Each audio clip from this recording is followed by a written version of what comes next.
Hi, everybody. It's Ryan from Pi Records, and I'm here with the fill-ins. How you doing, Alex? What's good? What's going on, man? Not much. What You are you doing guys good? up? What are you guys up to today? Honestly, just being self-employed / jobless rock and rollers. Actually had a gig tonight. Speak for yourself. Yeah, no, he's got a solo gig, but no, just kind of traversing this whole quarantine thing and trying to make the best of it as we can. Pretty much.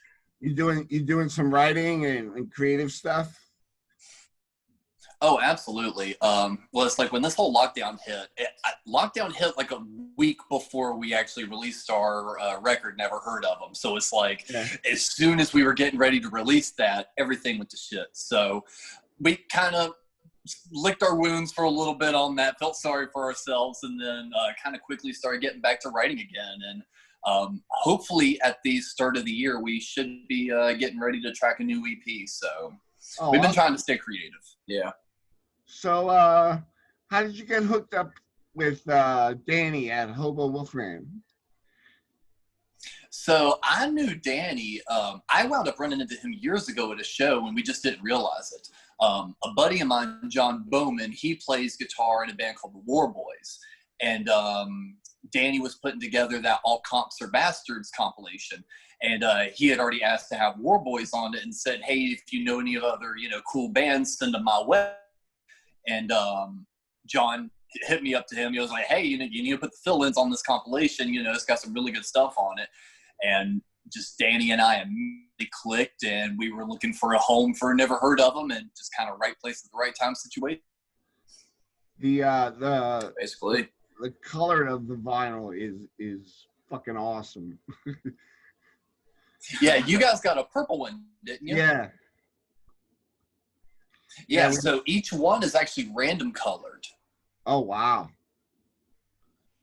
Yeah, we've seen variations of like an army green to like a black to like a bubblegum pink. It's pretty crazy. Yeah, that's awesome. Do you know where you got it pressed to get that done? Yes, we got it pressed at United Pressing. Yep. Oh, awesome. Yeah. No, they did a really, really great job.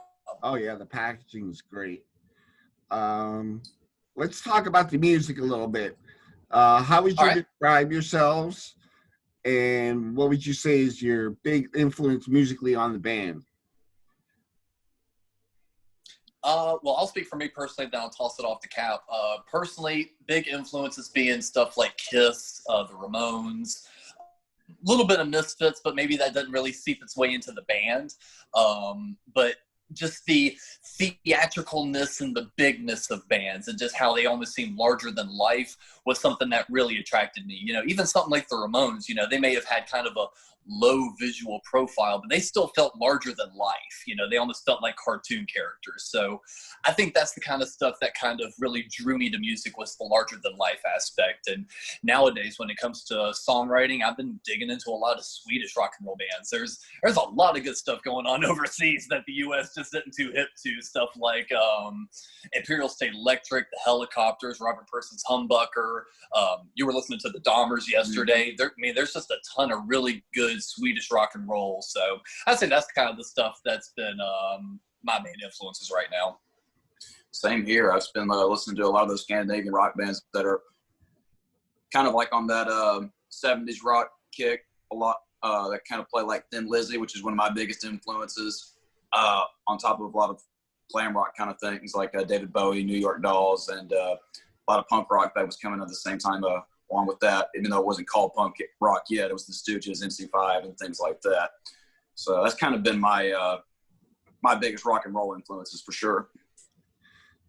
Awesome. And Cab and Alex, can you tell me a little bit about what people can expect to hear on Never Heard of Them? I would say a continuation of a band trying to find its footing in rock and roll. We definitely kind of started as more of a punk rock band with our first album, Hipster Killers. Never Heard of Them. Fifth Time's the Charm, which was the follow-up, kind of hinged on a little bit more maybe of a metal side for some of the songs, and then by the time we did The Time Is Now, we were just like, okay, we want to play riff rock. And this album was the first time of us kind of really stepping outside of our box and trying something different. I mean, there's acoustic guitars on this record, 12 strings, claps, tambourines, shakers, Kelsey Ryan, which is an artist that he actually plays guitar for. We got her in to sing background vocals on a song, Thinking About You. There's a legendary punk rock band called Annie Scene, and Jeff Clayton came in to play the devil on the lead single, Return to Cinder. So it's like, we kind of pulled out all the stops on this one. It was the first time we pressed something to 12-inch vinyl. So, we really believe in this record, and the stuff that's going to be coming out by next year, the next little EP of songs, it's going to fit right in play with it. It could have been on this record. So if you dig, never heard of them, that's definitely that's the trajectory we're headed in for sure. With every record, we try to outdo the last one because we're always writing songs. That's one thing this band has never had a problem with, really, has been being prolific writers as far as coming up with tunes. Yeah, for sure. Cool. So where are you guys located in the country? We're in Charlotte, North Carolina. So you guys venture down to Columbia at all? Sometimes, yeah. Mm-hmm. We've ventured down to Columbia. We've gone to Atlanta. Atlanta seems to really dig the kind of rock that we do. We were pretty well welcomed there. And then we've traveled up to, Tennessee and West Virginia. We were trying to make our way up to Philly and Pittsburgh and that kind of area. But then, lockdown happened. That was going to be part of the album release tour kind of thing. But, we're definitely at the point now where, we're wanting to get out there a little bit more. We've played the home turf enough. It's time to show it off. Yeah, trying to expand our territories a little bit next year for sure. If we can. So with the recent passing of Eddie Van Halen, I'm asking everybody, what was your guitar influence? Because I know for me it was him. Yeah. Okay, I'll go ahead and pass this one off to Cap. My quick answer would definitely be Ace Frehley. He was just, to me, the number one rock god to me. It's just, I loved his guitar tone, his style, everything. So Ace really was a big one for me, but I know that Eddie was actually a really big influence for you because he may play bass in the fill-ins.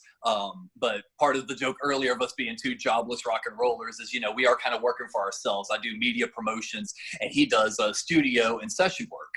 So he's by trade an amazing guitarist. So, that kind of stuff was sure. And I play nothing like Eddie Van Halen, but my first guitar magazine I ever bought had a picture of Eddie Van Halen on the cover. And I was just sold from there and just went on a deep dive from Van Halen about 12 years old and just never stopped since. I never tried to emulate him or play like him. He always stuck with me. That's for sure.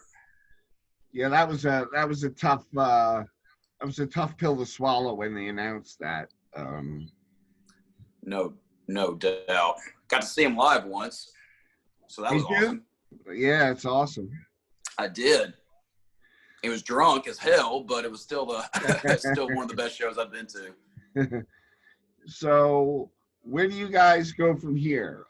You have the EP coming out. Are you allowed to play any type of shows, acoustic or otherwise, where you are? North Carolina's getting kind of weird with it. We even had like a phase 2.5 for a minute, so they couldn't even make up their mind if they fully wanted to go to a phase 3 or not. So North Carolina's been playing it really weird. I 100% of course want to respect, anyone that doesn't want to, subject themselves to that. But, I'm kind of at the point now where I feel like, well, if you personally want to do it, that's kind of on you at this point. You can assess the situation yourself kind of thing. Yeah. So I'm kind of to the point now where, if we were to play shows, I'm fully expecting it to not be big, and that's fine. I would actually feel more comfortable if they were more kind of private events kind of starting out.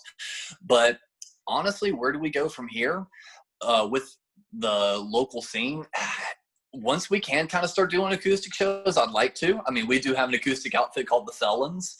It's mainly just a lot of covers, but I mean, it is an excuse to go out and play. But I mean, man, I'll pull the selfish card. I don't want no acoustic shows. I want to go to a real live rock and roll show. I want to feel the bass thumping in my chest. I want the guitars at a deafening level. That's what I need. So it's like, yeah, I'm going to jump on being able to play an acoustic show for sure. But that's not what I have my sights on, man. I need a loud rock and roll show bad in my life. That's what the fill-in show is, full-on rock and roll show, and acoustic show doesn't do it. No. It's just different. It's just so different. Well, even if we're not playing, dude, I just want to go to one. I hear you. Even if we're not playing it, I'm building up like the ultimate set list of bands I'd like to see play. I don't care. I just want to go. Get you the bucket list, because next time they may not be around forever. Yeah, really. Yeah, totally. So, okay, I'm gonna wrap this up. But I want to ask you if there's anything you wanted to talk about or mention before we do. Honestly, I feel like we kind of covered everything. I guess one of the final things I'll throw out there is if folks are listening to this on a podcast platform, the two chuckleheads here on the opposite side of this video call actually have our own podcast. We fancy ourselves radio folks. To an extent, I reckon. we at least play the part. We play one on TV. Right. The podcast is called Something Good For Ya, Y-A, not Y-O-U. And it's just kind of a chance for us to just kind of sit down and talk and hang out.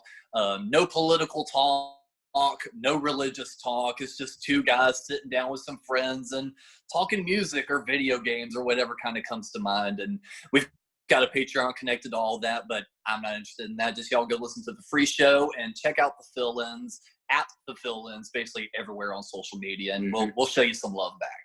Yes, indeed. Awesome. Buy our record. It's on HoboWolfmanRecords.com. Yes, HoboWolfmanRecords.com. Much love to Danny and all them. Absolutely. Respect to Danny. Yes, All right, yes. guys. Thank you very much. All right, thank you, Thank man. you. I really appreciate it.